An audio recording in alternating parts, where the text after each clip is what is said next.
Welcome to the Photoshop YouTube channel. My name is Charley Pangus. I'm a full-time freelance graphic designer and content creator. I primarily focus on merch design, and I'm known for my gritty style, but Adobe just invited me to something called the Photoshop Creator Games. It's a fun and exciting social content series where myself, along with some other creators, are handpicked and we're all given the same image to edit. And of course there's a catch. We only have 1 hour to edit the image, and this is it right here. I was looking at it all morning. I was like, what am I gonna do with this? All right, 1 hour starting now. We are getting going. Okay, so first things first, I wanna remove this cable on the left side. That thing was just standing out to me for some reason. Let's rasterize the photo, and then let's go to object. Actually, you know what? We're going to use remove tool. So remove tool, the cool thing about this is there's a really awesome capability where you can actually automatically detect wires and cables. So we're gonna utilize this feature in order to remove this wire or cable, and it should do pretty much 90% of the work, and it did. And most of the time it will find the entire cable. I've already tested it,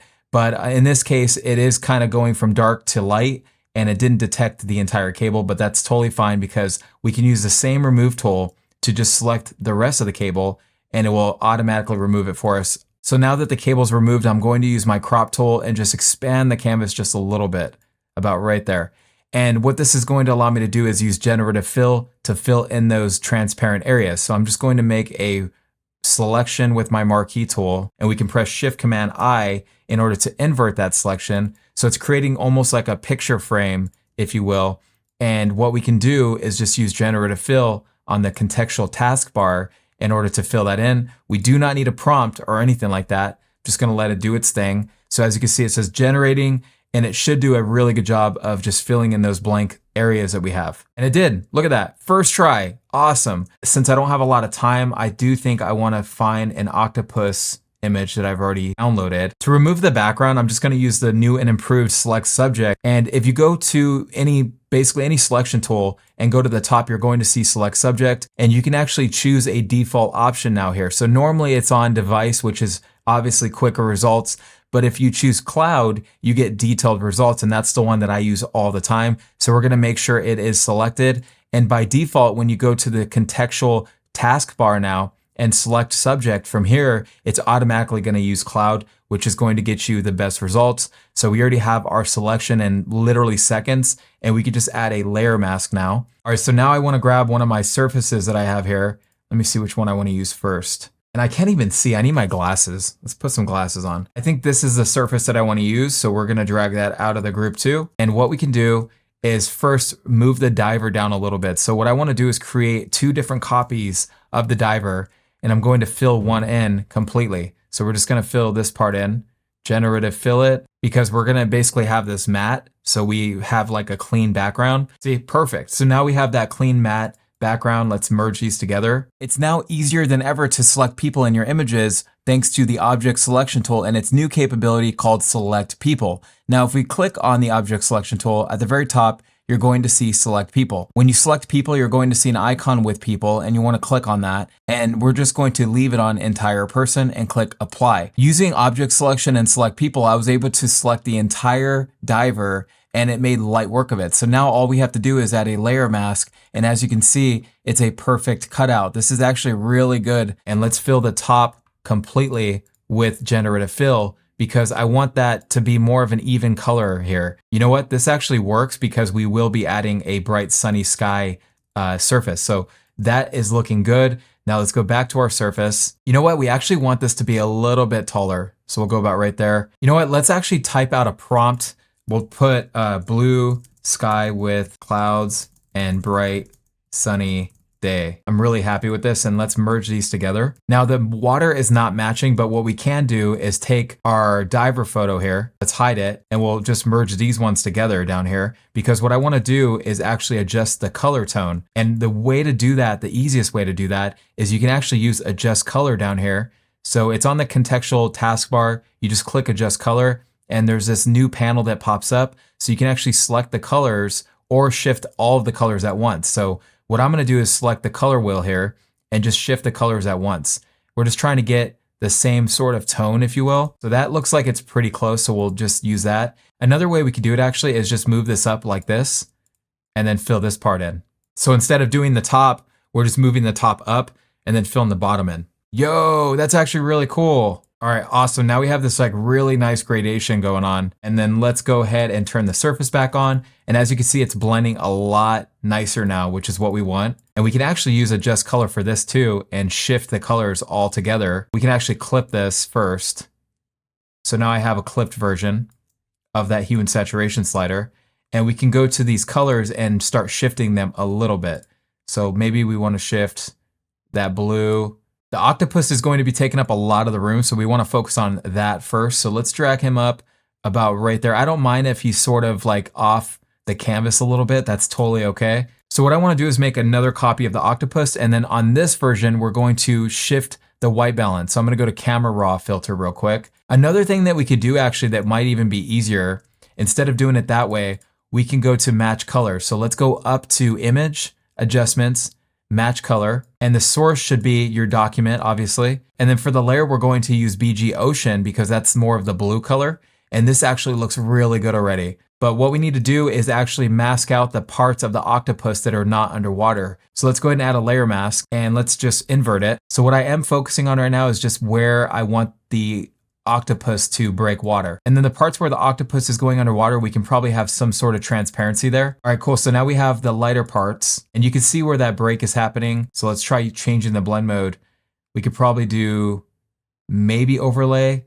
I actually like soft light. So what I'll do now is I'll add a slight blur and I'll just make this a smart object for now too, because when I go up to filter, blur gallery, fill blur, I don't want this to be a final change. So this fill blur is going to allow me to make it look like this octopus is actually in the water. We don't want all the parts to be super blurred out or anything like that. So we'll add a little bit of sharpness back in the center, not too much. And then right here where the depths are, we want to make that a lot more blurry because obviously the octopus is getting a little further away right here.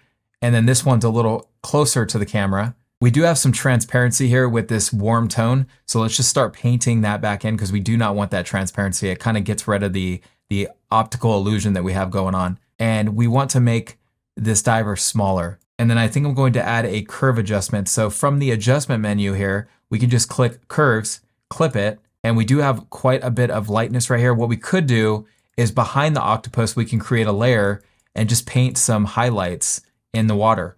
And maybe even change the blend mode before we do that. Sort of like that. We don't want too much though. See, I think that looks really good. But we want to dial it back a little bit. So we'll just go about right there, looks good. But what I'm thinking is I'm going to add a sun behind the octopus on the warm side because as you can see, the sky is like really, really not that bright. And we want it to be much, much brighter. And maybe even just add a lens flare to the sky. Maybe this will be the fix that we're looking for. We don't want it to go too much. And that actually gives us these nice rays as well, which is what we want. So what I could do to brighten up the octopus is just create a gray layer, clip it to the octopus, and then change the blend mode to, let's say, overlay. Basically paint over the areas that we want to be very, very bright. Yeah, and then this one would be really, really bright since it's like right there. And when we go to add that lens flare again, you're going to see that it will clip as a smart filter so we can actually mask out that part that we don't want in there. And I want to show you guys something really cool. So let's click adjust colors on the contextual taskbar again. And what this is going to allow me to do is actually pinpoint the color on the actual diver suit. So what I'll do is I'll select maybe that red color and then we can shift the hue of that color. And it is affecting the skin tone naturally because it's, very close to the same color. I kind of want to go like maybe like that color.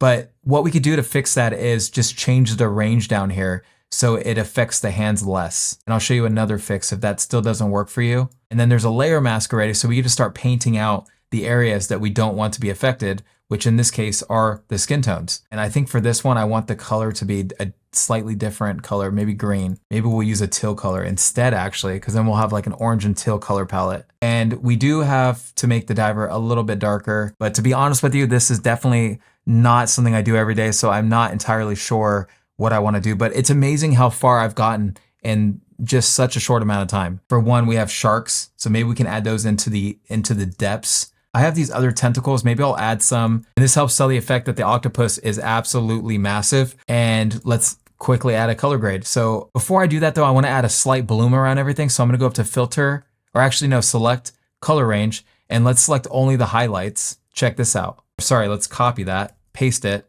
So now we have the highlights and we'll name this bloom. and then add a blur to this. Watch this. Yeah, that's so cool. You can make it pretty intense. That looks nice. All right, cool. Now let's duplicate everything and we'll name this color grade. Now let's go up to camera raw filter, but let's make it a smart object first. I have a bad habit of saying let's, like you guys are here with me, but maybe you are in spirit. Green, we'll move it over to the right to create that more teal and orange color grade. And then for blue primary, we'll move that to the left as well. And then we want to pump a lot of contrast into this to make it punchy. We have 10 seconds. I'm happy with this edit. Look at what I was able to accomplish. And I do not do this kind of art style every day. Keep that in mind. It's been literally years since I did something like this. And I was able to do it in just an hour, without any pre-planning really. I mean, I did think of like kind of what I wanted to do, like the general direction. I knew that I wanted an octopus with the diver, but everything else just improvised on the spot.